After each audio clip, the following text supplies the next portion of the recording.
The message came at 9:47 on a Tuesday night, from a number I had never saved. I think you might be my mother. My name is Caleb. A DNA test says you are alive. For 18 years, everyone told me you were dead. I read it 3 times. Then I did the one thing a combat medic is trained never to do in the middle of an emergency. I stopped breathing. My name is Nora Bennett. I am 51 years old, and for most of my adult life I let the people I loved believe I was smaller than I was. That I only handed out bandages. That I only rode in the back of the truck. My family had a word for what I did overseas, and the word was nothing. 18 years ago, in a hospital an hour outside the base, a nurse pressed a small card into my hands. 2 tiny footprints, inked in blue, no longer than my thumb. A name I had chosen at 3 a.m. during a deployment I was not supposed to survive. They told me my son did not make it. They gave me his footprints instead of his body. And I believed them, because the man holding my medical power of attorney was my husband, and I had no reason on this earth to think he would lie to me about a dead child. I have carried that card for 18 years. I built an entire life around the weight of it. And tonight a stranger with my son's chin was telling me the funeral had been a lie. Before I tell you what I found when I finally turned around to face the past I had spent 2 decades refusing to look at, you need to understand something. You need to understand how a decorated soldier ends up grieving a child who was breathing the whole time. For that, we have to go back to the worst night of my life. The night I was told I had lost everything, when the truth was that someone was still quietly deciding how much more of me to take. I need you to know who I was before any of this, because my family spent years pretending she did not exist. I enlisted at 21 because I wanted to be the person who ran toward the sound instead of away from it. I became a combat medic. On my 2nd deployment, our convoy took a hit, and the 3rd vehicle went up like a struck match. I do not remember making a decision. I remember the smell, diesel and hot metal, a smell I still catch in the back of my throat when a room gets too loud even now. I pulled 9 soldiers out of that fire. 9 men went home to their families because a woman they later called just a nurse would not stop going back in. They gave me a silver star for it. My commanding officer put me in for something higher. I never told my family the details, and here is the part I own, the part that is mine to carry. I let them believe the small version. When my brother said I had a cushy job in the back, I let it stand. When my father said the real soldiers were the ones on the line, I did not correct him. Correcting them felt like bragging, and the things I had actually done downrange were not stories I could tell at a dinner table without coming apart at the seams. So I wore the mask they handed me. I told myself silence was the strong thing. That was the first lie I ever believed, and it was one I told myself. The clearest picture I can give you is a Thanksgiving, maybe the 3rd one after I came home from that deployment. My brother was carving the turkey and telling a story about a buddy of his, a real soldier, he said, who had done 2 tours as an infantryman. My father nodded along like it was scripture. Someone asked me, politely the way you ask the help, whether I had ever seen any real action over there, or if I mostly stayed back on the base. I looked down at my plate. I thought about the 3rd vehicle and the smell of it. I thought about a 19-year-old private named Reyes, whose femoral artery I held closed with 2 fingers and the whole weight of my body for 11 minutes while the medevac came, and how he still mails me a card every single year on the day it happened, a day my own family has never once known the date of. I thought about all of that. And then I said, no, mostly the base, and I passed the potatoes. My brother said, see, that is what I figured. Everyone moved on, satisfied, and I let them, because I had decided a long time ago that my dignity did not require an audience. I still believe that part. What I got wrong was thinking that keeping myself small would keep me safe. It did the opposite. I taught the people around me that I could be underestimated without consequence. And there was one man at that table, smiling at me over a glass of wine, who was quietly taking notes. Then I met Grant. Grant Merrick managed other people's money, and he was good at making everyone in a room feel like the most important person in it. He liked nice watches and nicer restaurants and a certain kind of life that photographed well. For a while, Being loved by a man like that felt like proof I could be soft somewhere. We married in the spring. For our first 2 years, I mistook his hunger for ambition. I was the opposite kind of animal. A medic counts everything, because in my old life a number you missed was a person you lost. And I ran our little household the way I once ran a trauma bay. Every dollar accounted for. Every bill paid the day it arrived. He thought that made me small. He used to say I had a clerk's soul. I have thought a great deal since about the fact that it was a clerk's soul that finally read the fine print he spent 18 years praying no one ever would. I should have listened harder to the phone calls he took in the other room. The ones where his voice dropped and he said things like the position will correct, and I just need a little time, and do not call this number again. I told myself it was work. Men like Grant always sounded like that about work.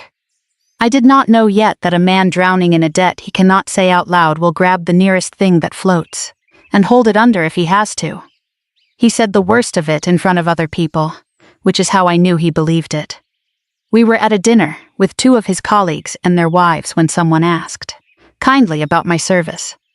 Before I could decide how much to say, Grant answered for me. She handed out bandages, he said, smiling, refilling a glass. She was never really a soldier. You can put that whole chapter to bed, Nora. The table gave the small, polite laugh people give when a man makes his wife smaller and calls it charm. I filed the exits, the way I always do, and I understood that a man who will diminish you in front of strangers has already decided you will never cost him anything for it. Then I got pregnant, and for the first time in a long time I let myself want something loud. I named him before he was safe. It happened on a bad night. The kind where you promise the dark that if you make it home you will earn it. I whispered a name into my own hands like a contract with whatever was listening. Eli. If I lived, there would be an Eli. When the little blue line appeared 2 years later, I knew instantly. He already had a name. He had had one for years. Grant was distracted through the pregnancy. More phone calls, more closed doors. But I was too happy to read the room the way I read every other room in my life. I was 30 weeks along the night the ice came. It was the kind of storm that turns a highway to glass. I was driving to a prenatal appointment when the world stopped making sense. A chain of headlights sliding sideways. A sound like the sky clearing its throat. And then nothing. Later they would tell me the numbers. 4 cars. A crushed pelvis.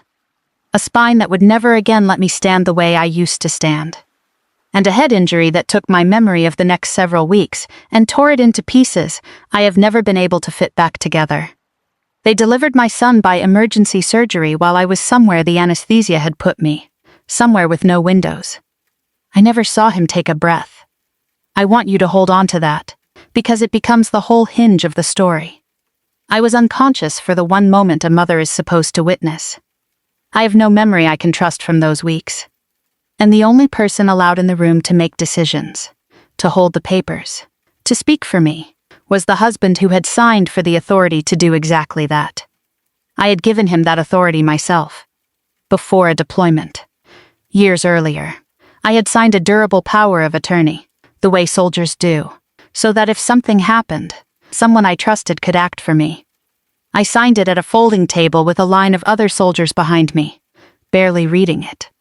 It was supposed to be a kindness. It was supposed to be a seatbelt. Here is where the memory does come back, sharp and terrible and complete, the one clear frame in all that broken film. I woke up for real in a different facility, days or weeks later, my mouth full of cotton, my body a country of pain I did not recognize. Grant was sitting by the bed.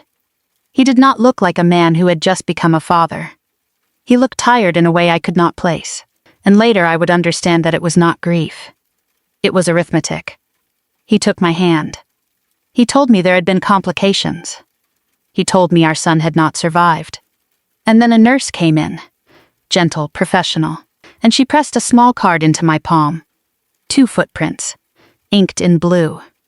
A hospital does this for the babies who do not come home. They give you something to hold when there is nothing else. I looked at those 2 impossibly small feet and I did not scream. People think the worst pain makes you loud. It does not. It makes you very, very quiet. It makes you go somewhere with no windows and lock the door from the inside. I whispered the name I had carried for years. Eli. I said it to a piece of cardstock, because there was nothing else to say it to. I did not know, as I closed my fingers around those footprints, that they were real. That they had been pressed from the living feet of a breathing child 2 floors away.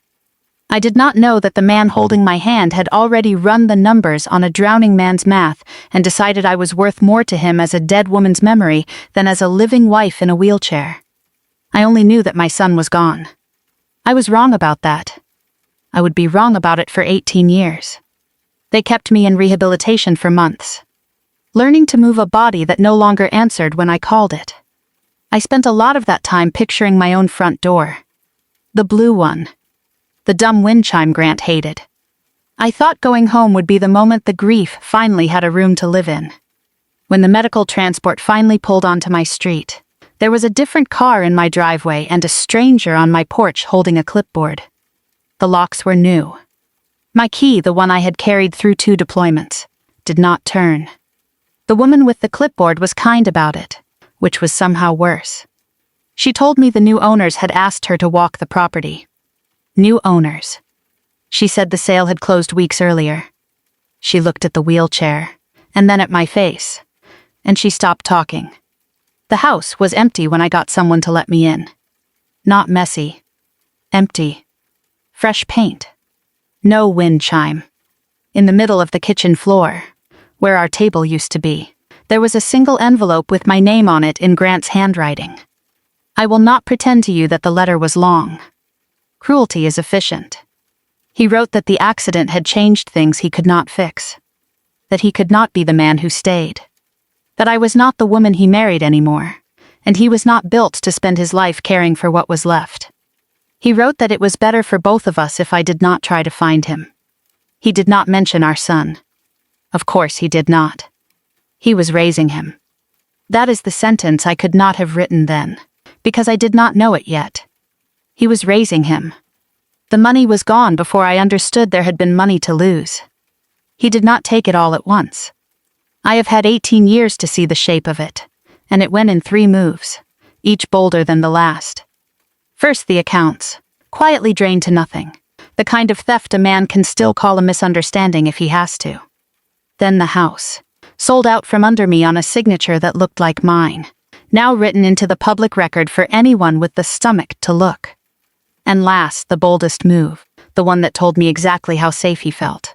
My military disability rerouted into an account with his name on the authority, arriving every single month, for a woman he had told the government was already dead. He knew exactly how money moves, because moving other people's money was his whole profession. And a dead woman does not file a complaint. A disabled woman in a wheelchair in a state she does not even live in yet just quietly falls off the edge of everyone's map. I did not know the half of it that first year.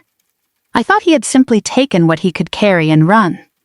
I did not know he had told an entire new life that I was dead. I would not learn that for 18 years. The first year was a war I fought in slow motion, from a chair, against forms. Do you know what it takes to prove you are alive to a system holding a piece of paper that says you signed your own house away? I spent months on hold.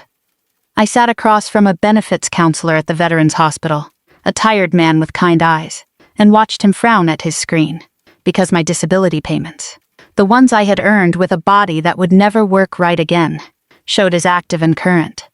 Going somewhere. Just not to me. He could not tell me where. Privacy, he said, apologetic. It is routing to an account listed under your own power of attorney, he told me, and there is nothing on my end that flags that as wrong, because on paper you authorized it. On paper? That phrase would follow me for 18 years, and I would not understand until the very end that on paper was the whole crime, and that the only person alive who could read the real story underneath the paper was a woman I had not yet met, married to the man who wrote it. I stopped fighting the forms eventually. Not because I gave up, but because I decided I would rather build a new life than spend the one I had left clawing at the locked door of the old one. I told myself that was strength. Some days I still think it was. Other days I think it was just the most survivable kind of surrender. I could tell you the rebuild in detail, but you have lived some version of it, so I will tell you the true part instead. Recovery does not happen in the big cinematic moments. It happens on an ordinary Wednesday when you get from the bed to the sink without stopping to breathe, and you cry a little because you are proud of something that used to be free. A woman named Mari carried me through the worst of it. She was Army too, a nurse, and she had 3 rescue dogs that were all missing a leg apiece, which she said was the only fair way to run a household when the woman in charge could not feel her own left foot. She never told me it would be okay. She would just hand me a paper towel and say, "Get it out." And then we would sit on her porch and watch 3 three-legged dogs fail to catch a single squirrel, and somehow that was the medicine. An old colonel named Dot Hayes ran my rehab group from her own wheelchair. She lost part of a leg in a war too before mine, and she had no patience for self-pity, including her own. One afternoon I told her I was just trying to survive this. She looked at me for a long moment. "Surviving is a temporary duty station," she said. "You do not get to homestead there." So I stopped homesteading in it. I got a certification in nonprofit management, because it turned out the thing I was best at in the whole world was keeping the wounded alive when everyone else had written them off. I started small. I helped disabled veterans pay for the ramps and the hand controls and the wheelchairs that insurance always seemed to decide were optional. And because I could not help it, because the grief needed a place to go, I started helping something else too. Military families who had lost a baby. Parents standing in a hospital hallway holding a little card with 2 footprints on it and nothing else. I remember the first family we ever helped like that. A young Air Force wife and her husband who had lost a daughter at birth during a deployment, and the mother would not put down the little card the hospital had given her. 2 footprints. She held it in the waiting room of our tiny first office the way you hold the only proof that a person ever existed at all. I sat with her for 2 hours and I did not say much, because Mari had taught me that grief does not want to be fixed. It wants to be witnessed. At the end she asked me how I knew, how I understood the exact shape of it. And I almost told her. I almost took my own card out of my pocket, because I carried it everywhere even then, and showed her the 2 small feet I said my goodbyes to. But I did not. I told her only that I had lost someone too, and I left it there, because her grief was hers and it did not need mine standing on top of it. She hugged me before she left. She said, "You are the only person who has not tried to tell me it happened for a reason." I have thought about that woman 1,000 times since the night my phone lit up. Because she was grieving something real. Her daughter was truly gone. And I was sitting beside her, running a foundation built on the same kind of card, certain I understood her completely. And I was wrong. I was not grieving a death. I was grieving a filing cabinet. Somewhere out there my grief had a heartbeat, and it was learning to ride a bike, and no one had told me. It is a strange thing to build a cathedral over an empty tomb and only find out, 18 years later, that the body walked out the back door and grew up. I named the whole thing Little Footprints. I want you to sit with that for a second, the way I have had to. I built a foundation, and I named it after the footprints of the son I thought I had buried, and I ran it for years, and the entire time he was alive. He was learning to ride a bike. He was losing teeth. He was somewhere becoming a person, and I was raising money in his memory. There was one more thing I did, and I only tell you because it is the reason any of the rest ever came to light. One Christmas, alone, the foundation still small, no family left to speak of, I did a thing that lonely people do now. I ordered one of those little kits, fit into a tube and mailed it away, because I wanted to know where I came from when there was no one left to ask. I checked the box that said yes. Let relatives find me. Then I forgot about it. It felt like shouting my name into a canyon just to hear something come back. 18 years went by the way water goes over a stone. The foundation grew. We opened offices. We funded scholarships for wounded service members starting over. People began to know my name in the small world of people who do that kind of work. I stopped introducing myself as the woman whose husband left her. I became the woman who built something worth staying for. My walker became a cane. My hips still ache when the cold comes in. I made a peace with all of it, or I thought I had, because peace built on a lie is a house with no foundation, and you do not find out until the ground moves. The ground moved on a Tuesday, at 9:47 at night, while I was standing in my kitchen, deciding whether to bother with dinner. My phone lit up with a number I had never saved, and a message from a boy I had grieved for 18 years, telling me a DNA test said I was alive. I did not answer for a long time. I sat down on the kitchen floor, in the same spot where an empty room had once held a single envelope, and I let a stranger's words take my legs out from under me a second time. Then I typed one line, because a medic's hands know what to do even when the rest of you does not. "Prove it," I wrote. "Send me the report." He did. A screenshot, a match, a percentage, and one line of clinical language that does not know or care what it costs a person to read it. Parent. Child. We met 4 days later, at my office, under the sign that said Little Footprints, and I did not tell him what the name meant. Not yet. He was 18. He had grease under his fingernails and a nervous way of standing, weight on his back foot, ready to leave. And he had my chin. He had my mother's eyes. He was so obviously, so unbearably mine that I had to hold the edge of my desk. "You do not get to just show up," he said before he even sat down. His voice cracked on the last word and he hated that it did. "My dad said you left. He said you cared more about the army than about us, and then you died overseas when I was a baby. That is the whole thing I have ever known about you." I did not defend myself. I have that rule. Instead, I opened the drawer where I keep the one thing I have never been able to put down, and I set it on the desk between us. 2 footprints, inked in blue, on a card gone soft at the corners from 18 years of being held. "They gave me these," I said the day they told me you died. "I have carried them every day since. I named a foundation after them. I named you before you were even safe. Your name was Eli. I want you to see that I did not leave you.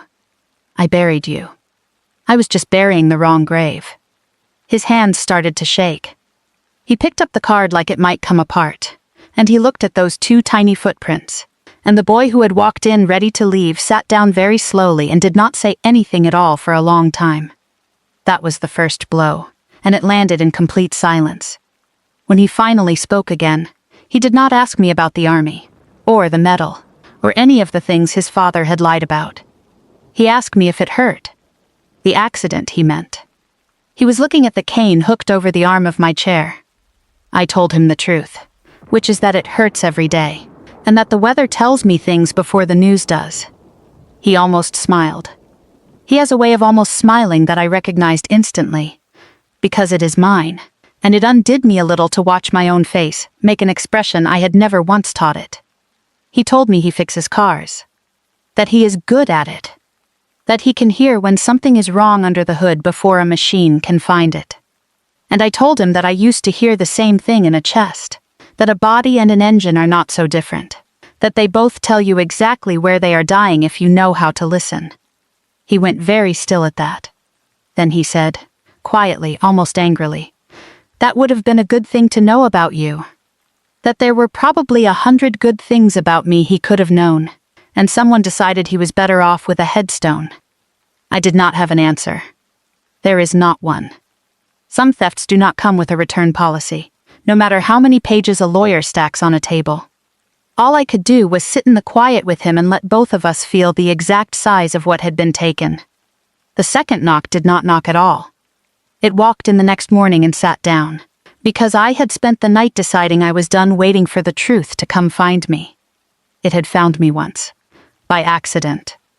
I was not going to leave the rest of it to accident. There was a woman who came with Caleb that first day, and her name was Beth. She was the woman my husband married after he told the world I was dead. She was his wife, and she was, of all the things in the world, an accountant, the kind of person who balances a checkbook to the exact cent because a single penny that will not reconcile keeps her up at night. Beth had bought the DNA kit, actually. A fun family Christmas thing. She was the one who saw the match come back for a living woman while her husband spent 18 years mourning a dead first wife. And Beth, being who she was, had not screamed. She had gone very quiet, the way careful people do. And then she had done a brave and terrible thing. She had chosen a stranger in a wheelchair over the entire life she thought she had. "I cannot give you the accounts," she told me, her hands folded too tightly. "Not legally, not cleanly. But I can tell you which bank. I can tell you he keeps 18 years of statements in a locked drawer he thinks I have never opened. And I can tell you that every month a deposit comes in that has never once matched a client. And it has been keeping me awake for a year." She named the bank, and something in me went very cold and very still. Because it was the same bank a tired counselor at the Veterans Hospital had frowned at 18 years earlier, the day he told me my own disability was active and current and going somewhere he could not name. For 18 years I had carried a question with no door. Beth had just handed me the door. She looked at me for a long moment. "You were a soldier," she said. "I am an accountant. I can show you where the door is. But you are going to have to be the one who walks through it." So I walked through it. Here is the thing my husband never understood about me, because he had decided a long time ago that I was small. He thought a medic was a woman who handed out bandages. It never once occurred to him that 18 years of running a foundation had taught me to read a ledger the way I once read a wound, hunting for the one wrong number bleeding quietly under all the right ones. I had made my peace with a great many things. I had never once made peace with a line that did not add up. I hired a forensic accountant, a soft-spoken woman named Priya who had spent a whole career finding money that did not want to be found. And for 6 weeks, I did the thing I am actually good at. I stopped feeling, and I started assessing. I sat at my kitchen table at 2 a.m, more nights than I can count, a cold cup of coffee at my elbow and a laptop glowing in a dark, quiet house. And I followed my own stolen life across 18 years of bank statements, one transaction at a time. You want to know what greed looks like from inside a spreadsheet. It looks like a man who could not stop. My disability, arriving every single month, routed clean into an account with his name beside the authority. My survivor benefit, the money this country pays out when it believes a soldier is gone, deposited 216 separate times into the hands of the man who told them I was. And running down the other side of that same ledger, the spending, the watches, the boat, the second house on the water, the reckless, hungry, carefully photographed life of a man who had lost $190,000 of his client's money in a single bad bet, with an audit closing in on him in 60 days, and who had looked at his wife lying broken and unconscious in a hospital bed and seen, instead of a tragedy, a way out. That was the arithmetic I had mistaken for grief at my bedside. He had held me under to keep himself afloat. And then he had kept the child, because a grieving widower raising a hero's orphaned son is a very sympathetic man, and sympathy, it turns out, is exceptional for business. Beth signed a statement. She did not have to. She did it knowing exactly what it would cost the life she had spent 18 years building, and I will owe her that debt for as long as I live. When I finally carried the whole thing to a lawyer named Patrice Vance, she read every page twice, the second time slower, and then she took off her glasses. "A power of attorney lets a man act for you," she said. "It never ever lets him act against you. Selling your home out from under you while you are unconscious, redirecting your federal benefits into his own hand, forging the name of a woman he had told the government was dead. That is not a gray area. That is forgery, and it is theft of federal benefits. And this stack right here is the rope he spent 18 years quietly braiding for himself. You did not catch him. He hanged himself.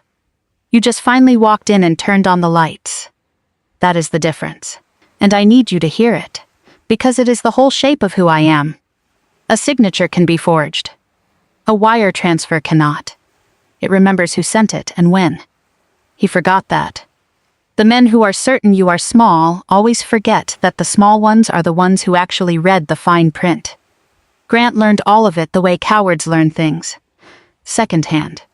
Through attorneys. In a conference room he could not talk his way out of. Staring down a case a woman he had buried had built brick by brick from a kitchen table at 2 a.m. They told me he read the first page and said, very quietly, "No, that is not possible." Then he read the second page. And then he stopped talking entirely, and he could not lift his eyes off the table, and he stayed that way for a very long time. No excuses. No performance. For the first time in 18 years, the man had nothing left to sell. I never raised my voice. I never even had to be in the room. There was no salute, no general walking in to say my name. There was only a stack of paper I had assembled with my own 2 hands, a dead account that refused to stay dead, and a man finally forced to understand that the woman he had thrown away had spent 18 years learning how to keep the wounded alive, and had simply, at long last, turned that same steady attention on him.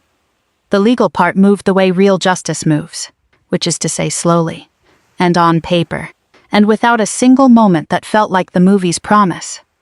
Grant agreed to repay a large part of what he had taken, with interest. Once his attorney explained that the alternative was a federal prosecutor and a jury looking at 18 years of forged authority and stolen benefits. It was not everything. It could never be everything. You cannot bill a man for 18 birthdays. There is no interest rate on the first word your son ever said, the one you were not there to hear. People ask me now if I forgave him. I want to be honest with you, because I think you deserve honesty more than you deserve a tidy ending. I did not forgive him, not in the way that word usually gets used. I made peace, which is a different and lonelier thing. Peace is not deciding that what happened was okay. Peace is deciding to stop letting it live in your chest rent-free. And I will tell you something else I am still not sure about, because a story that pretends to be sure of everything is lying to you. I do not fully believe that taking the high road is always the noble thing people say it is. Sometimes I think grace is just exhaustion wearing a better coat. Sometimes I think I forgave the parts I forgave, because carrying them 1 more mile would have finished me. Understanding why a drowning man grabbed the nearest body and held it under does not wash his handprints off my ribs. Both things are true. He was cornered and terrified. And he was a coward who buried his living son's mother to save himself. I have stopped needing those 2 sentences to cancel each other out. Here's what I finally understood, in the blue glow of a laptop at 2 in the morning, tracing 18 years of my own stolen life 1 line at a time. For 18 years I grieved a lie.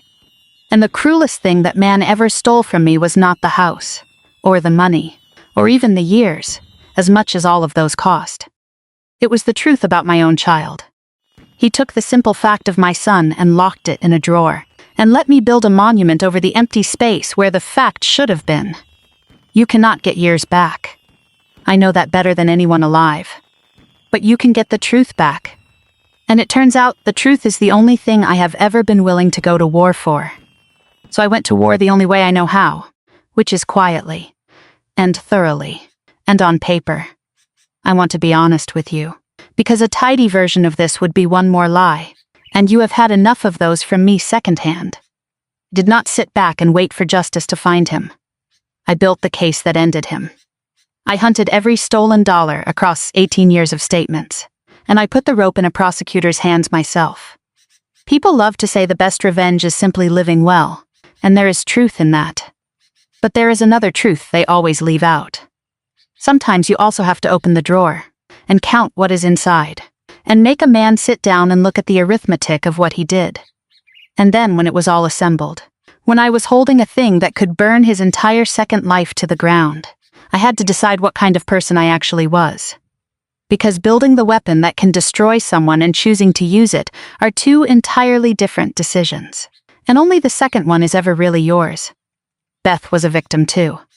She had married a widower and woken up next to a liar, and she had a son upstairs who called her mom.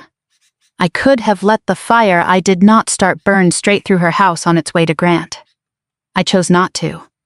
She had handed me the truth when she could have buried it to save her own life, and I do not forget a debt like that. I made sure, quietly, that whatever happened to Grant, it did not take Beth and the boy down with him. Because in the end I had to decide what I actually wanted more. To stand in the road and watch that man burn. Or to make sure the 18-year-old with my chin did not get scorched just for standing too close to his father. I chose the boy. I will always choose the boy. That was never a hard call. It only looked like one from the outside. I would love to tell you that Caleb and I fell into being mother and son like no time had passed. That is not what happened, and I would not insult you by pretending otherwise. What we have is newer and more careful than that. He is 18, and he was raised on a story about me that took 18 years to write and will take longer than that to unwrite. Some days he calls. Some days he cannot, because the anger at his father spills over onto the nearest available parent, and for now that is sometimes me. I let it. I have been quiet in harder rooms than that. We are building something, slowly, the only way anything real ever gets built. He came by the shop last month, and I taught him to listen to an engine the way I was taught to listen to a chest, for the one wrong sound under all the right ones. He is a natural. Of course he is. Beth writes to me. Actual letters, on paper, because she is that kind of person. She and Caleb are okay. Grant is not, but that is a country he built for himself, brick by brick, and I am done paying its taxes. There is one more thing that came out of all of it, and it is the part I am quietly proudest of, though it costs the most to earn. It turns out I am not the only one. When you spend a year learning exactly how a man steals a disabled soldier's life with a forged signature and a redirected check, you start to see the pattern everywhere. So Little Footprints does something new now. We help veterans who have had their benefits quietly taken by the very people who were supposed to protect them, and we teach them how to read the fine print before it becomes a knife. I could not get my own 18 years back, but I have helped more than a dozen other people keep theirs. On the hard days. That is the closest thing to justice I have ever found. I took the footprint card out of the drawer, finally, and I put it in a frame. It sits on my desk now, at the office, under the sign it named. For 18 years, those 2 small feet were a headstone. Now they are just what they always secretly were, from the very first breath I did not get to see. A beginning. Proof that he was here, and that he stayed, and that so did I. If you had told me, on that worst night, holding a piece of cardstock in a room with no windows, that the grave was empty and the boy was out there learning to walk, I do not know if I could have survived the hope. But I want to leave you with the last image, the one I hold now instead of that one. A hand, letting go of a card it had gripped for 18 years. A warm light in an office that is full every single day with people who thought they had lost everything. And a young man with grease on his hands and my chin, standing in my doorway, deciding a little more each time to come in. Thank you for staying with me all the way to the end of this one. If you take nothing else from my story, take this.